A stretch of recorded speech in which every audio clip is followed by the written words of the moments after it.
My name is Gwen Olsen, and I am the author of Confessions of an RX Drug Pusher. I'm a 15-year veteran of the pharmaceutical industry, and I left in the year 2000. And what I would like to do today is I would like to dispel the myth that the pharmaceutical industry is in the business of health and healing. Because in fact, what the pharmaceutical industry is in the business of doing is disease maintenance and symptoms management. They are not in the business to cure cancer, to cure Alzheimer's, to cure heart disease, because if they were, they would be in the business of putting themselves out of business, and that in fact doesn't make sense.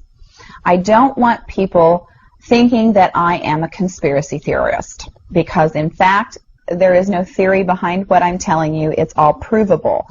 And what I'm saying is provable is that the pharmaceutical industry doesn't want to cure people. You need to understand, specifically when we're talking about psychiatric drugs in particular, that these are drugs that encourage people to remain customers of the pharmaceutical industry.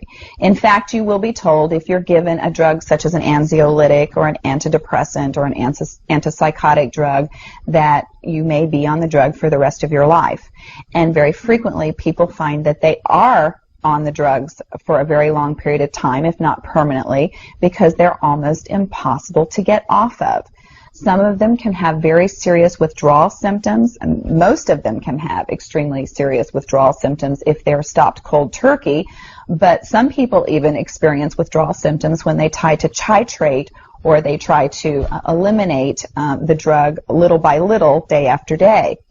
So it's really important to understand the motivation behind all of the current maintenance drugs that are on the market, even, for example, drugs such as cholesterol-lowering drugs. And what we are in fact finding now is that cholesterol drugs are lowering cholesterol excessively and causing other disease states as a consequence.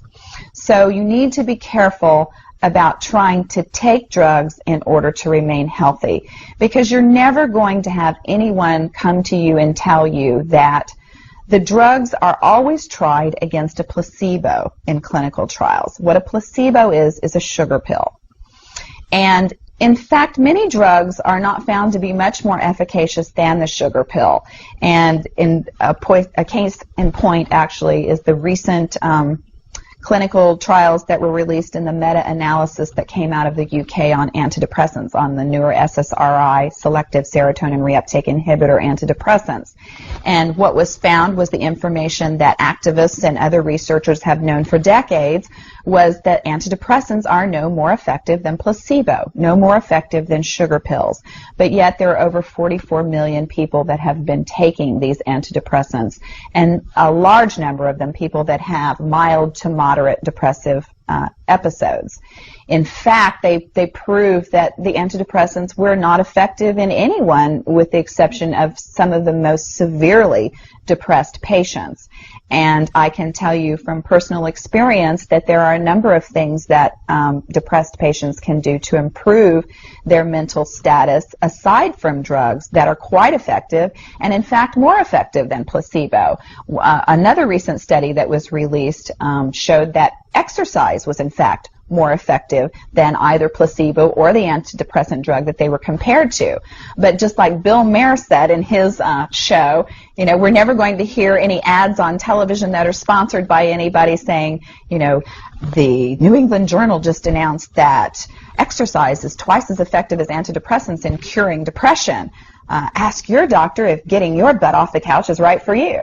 You know, you're never going to get that kind of good information, fair, balanced information, as long as pharma is funding the major TV stations, the advertising that supports those television stations, the major journals, and all of the advertising that supports the major journals. You just have to be commonsensical people and understand that the pharmaceutical industry makes 5 to 6 times the amount of money as any of the other Fortune 500 companies in the United States of America. They are not going to easily or readily give up that income. And we are, in fact, considered a human commodity. Our loved ones, our children, our elderly are considered cash cows that are preyed upon by pharmaceutical reps such as myself, who are encouraged to go in and build market shares without thinking about the consequences to patients, without knowing the misinformation that they are distributing, without being aware that the clinical data has been contrived, or that the patient populations have been cherry-picked, or that the side effects have been minimized and reported in such a manner that it doesn't present the information correctly. I spent 15 years in this industry. I was one of the best, but I'm here to tell you that the industry has run amok, that we are at a severe crossroads in this nation, and that we have got to take our power back, and we have got to start making the pharmaceutical industry accountable for their actions and for the defective products that they're putting on the market. It won't be long before every American is affected by this disaster, and we need to be aware of what the differences are between diseases, between disorders, and between syndromes. Because if it doesn't have to be scientifically proven, if there are no tests, if there are no blood tests, CAT scans, urine tests, MRIs, if there is nothing to document that you have a disease, then you in fact do not have a disease, you have a disorder. And it has been given and has been diagnosed pretentiously. And you need to get yourself educated and understand that there are options, and those options are much more effective than drugs. You need to look into the nutritional aspects of your diet and your lifestyle aspects. Are you exercising? Are you taking care of yourself in the ways that you need to be proactive about your health?